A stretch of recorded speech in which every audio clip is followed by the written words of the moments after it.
sejam muito bem-vindos a mais um Café com Letras.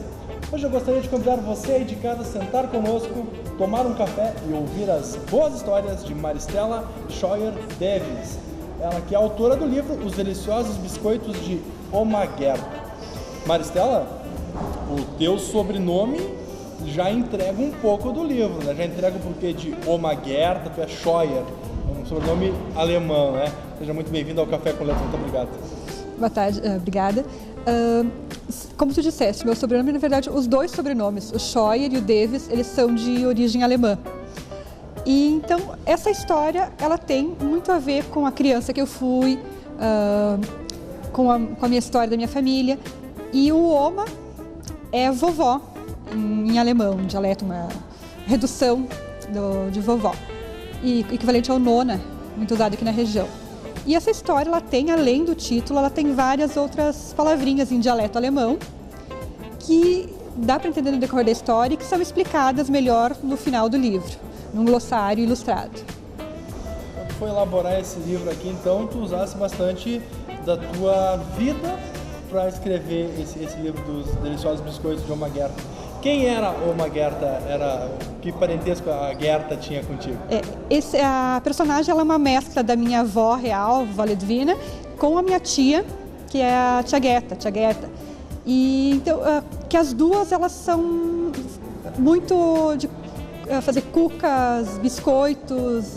Então, a maioria das minhas tias, na casa de qualquer uma que eu chegar, como era na da minha avó, que já faleceu, então é sempre recebido com muito doce, com muita coisinha boa, né? Então as crianças adoram visitar as minhas tias. É uma característica alemã, na verdade, é uma característica bem forte da Alemanha mesmo, né? Os povos que vieram para cá. Exato. Então eu disse, bom, vou escrever uma história para criança.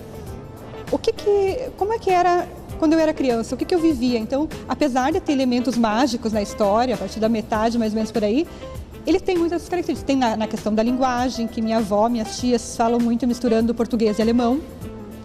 Tem essa questão dos doces, o próprio cenário da história, a casa onde se passa, a sala da Oma Gerta, é muito semelhante à sala da minha avó paterna.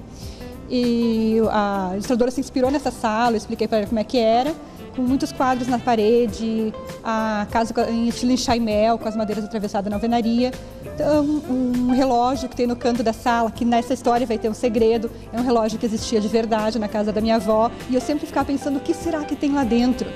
Então, isso eu transportei para essa história, fiquei imaginando o que poderia ter, o que poderia acontecer. E como que esses biscoitos dela eram tão gostosos. E desse teu livro que tu escreveu aqui, é o terceiro da tua produção, cara, né? Teu terceiro livro. Os outros dois anteriores eram também voltados ao público infantil? Não, eu estreiei em 2010 com um romance policial, A Culpa dos Teus Pais, e em 2011 já me aproximei um pouquinho desse público com um livro infanto-juvenil de mistério, que é O Caso do Buraco, que também foi meio que inspirado em fatos reais. Então esse aqui é o primeiro dedicado exclusivamente à criança. Isso, para criança mesmo. E por que entrar nesse nicho então de escrever para criança, escrever para infantil, com histórias infantis? Bom, em primeiro lugar, porque a criança pode ter em qualquer pesquisa, mesmo, ela é o público que mais lê também. Tu vai formar um leitor a partir do leitor criança. Se tu não formar um leitor na infância, é muito difícil tu conquistar esse público depois. Então, essa é uma das características, e outra porque a criança realmente lê muito mais livros do que o adulto. Tem muita outra coisa para fazer, tem não sei, a criança ela lê um pouco na escola e um pouco por prazer também, ela tem esse prazer do mágico, da fantasia. Então, pensando nesses dois elementos, resolvi escrever para a criança. Tem outras histórias começadas também para esse público que eu pretendo publicar futuramente.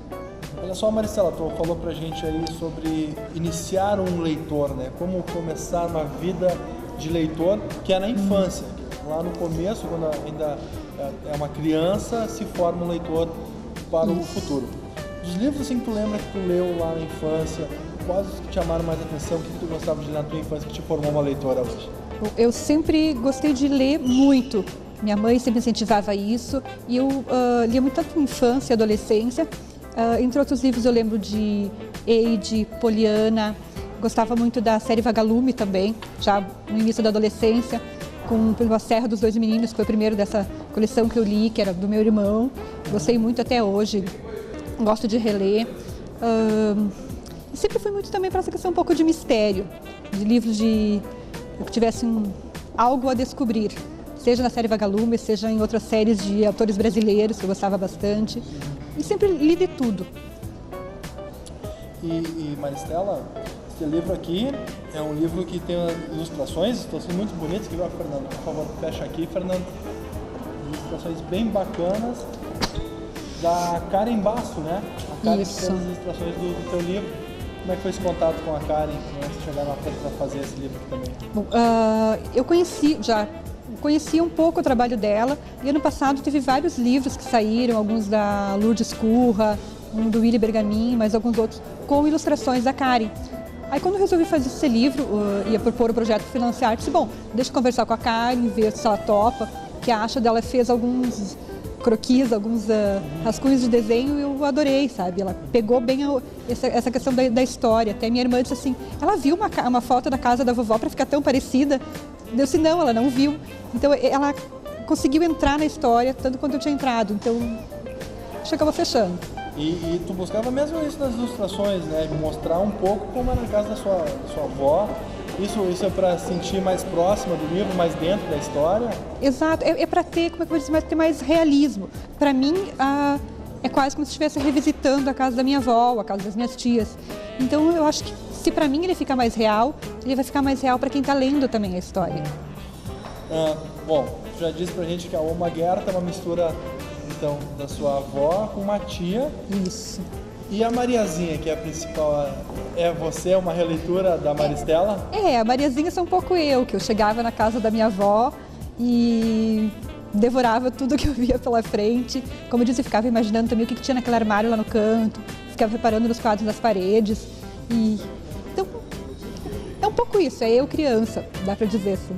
O autor não consegue fugir muito, né, de se colocar um pouco dentro do livro, ainda mais quando pode ter a oportunidade de voltar ao passado, né? O autor não tem como escapar de se relacionar com a própria obra. Eu acho que não necessariamente sempre ele tem que estar ali, mas se ele partir de um pontinho que seja da realidade, a história vai ficar mais fácil de contar a história e vai ficar mais convincente também.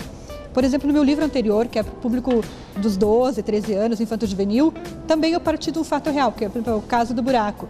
Eu peguei um buraco real que apareceu nas terras do meu pai e que todo mundo ficava dizendo, de onde é que será que veio? Parece o tamanho de um túmulo, etc e tal. E botei meus sobrinhos de personagens, por exemplo, o que eles fariam nessa situação para tentar desvendar esse mistério. Então, parti também de pessoas reais, de fatos reais, e a história vai se construindo mais facilmente. Se tu faz esse exercício de ser isso e ser aquilo, mas a partir de alguma coisa concreta. Maristela, tem também um fato bem interessante, que você é formada em jornalismo. Né? Exato. É jornalista, mas entrou no jornalismo para poder escrever, né? É uma paixão pela escrita que tu guarda também. Exato. Eu acho que lá com meus 8, 9 anos, eu gostava bastante de ler e eu ficava rascunhando meus livros. Eu fazia livrinhos em folhinhas de papel de caderno, grampeava, fazia capinha, ilustrava. Eu dizia que eu queria ser escritora. Aí quando chegou no segundo grau, a idade, eu decidi, bom, não tem faculdade para escritor, o que mais que se aproxima? O campo do jornalismo, acabei me apaixonando por essa área também, do jornalismo escrito. Estou há 15 anos nela já e acabei adiando um pouco a questão do sonho de ser escritora, que fui realizar 3 anos atrás. E 3 livros já lançados, existe uma previsão já de um 4º livro já movimentando tua cabeça, alguma ideia, algum escrito já guardado numa gaveta? Bom, esse aqui foi lançado há um mês apenas, né, os biscoitos. Mas eu tenho várias histórias começadas, tenho tanto para infanto juvenil como para infantil, tenho mais umas 2 histórias infantis prontas a serem um pouco trabalhadas, que futuramente, talvez para o ano que vem, daqui 1 ou 2 anos, deve sair mais alguma coisa. Maristela, quem quiser encontrar o livro, se interessou pela história, talvez tenha uma Oma que viveu com uma Oma em casa, uma Oma Gerta que fazia os doces maravilhosos. Como faz para encontrar o teu livro? Onde é que ele está também? O livro ele está à venda na livraria do Arco da Velha, no centro, a uma quadra da praça, na livraria Nobel, do Estação São Pelegrino, também algumas outras livrarias aqui da região também, em Nova Petrópolis, na livraria Notre Dame, em Gramado, na livraria e bistrô Sucelos, e também dá para encontrar, ele é vendido para todo o Brasil pelo site da Sempre Ler, que é sempreler.com.br. Maristela, muito obrigado por vir conversar com a gente e parabéns pela sua obra, esse teu livro bem bacana. Obrigada. Você de casa também, muito obrigado. Esse foi o nosso Café com Letras com a Maristela Scheuer Davis, ela que é escritora do livro Os Deliciosos Biscoitos de Omaguerta. E nós nos vemos no próximo programa. Até lá.